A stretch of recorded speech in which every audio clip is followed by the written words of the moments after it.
అందరికీ praise lord. August 16 ఈరోజు దేవుని వాగ్దానము. సమస్త జనముల కంటే ఎక్కువగా నీవు ఆశీర్వదింపబడదు. ద్వితీయోపదేశకాండం 7వ అధ్యాయం 14వ వచనము. దేవుని ఆజ్ఞలను అనుసరిస్తూ దేవుని చిత్తానికి నీవు లోబడి జీవించినట్లయితే సమస్త జనముల కంటే దేవుడు నిన్ను ఎక్కువగా ఆశీర్వదిస్తాడు.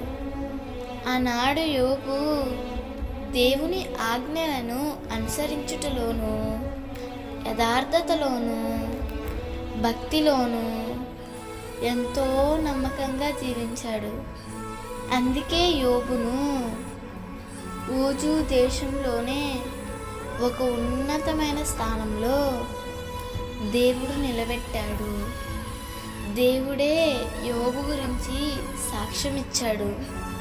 మరి నీవు కూడా యథార్థంగా, న్యాయంగా, యెహోవా యందు భయభక్తులు కలిగి చెడుతనమును విడిచిపెట్టినట్లయితే దేవుడు తప్పకుండా నిన్ను కూడా గొప్పగా ఆశీర్వదిస్తాడు. యోబును దీవించిన దేవుడు నిన్ను కూడా తప్పకుండా దీవిస్తాడు. దేవుడు ఈ వాగ్దానము నీ జీవితంలో నిశ్చయముగా నెరవేర్చునుగాక. సమస్త జనముల కంటే ఎక్కువగా నీవు ఆశీర్వదింపబడుదుగాక.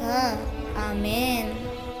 ఈ వాగ్దానం మీకు దీవెనగా ఉన్నట్లయితే తప్పకుండా మీ బంధువులకు, స్నేహితులకు షేర్ చేయండి, లైక్ చేయండి, ఆమేన్ అని కామెంట్ చేయండి.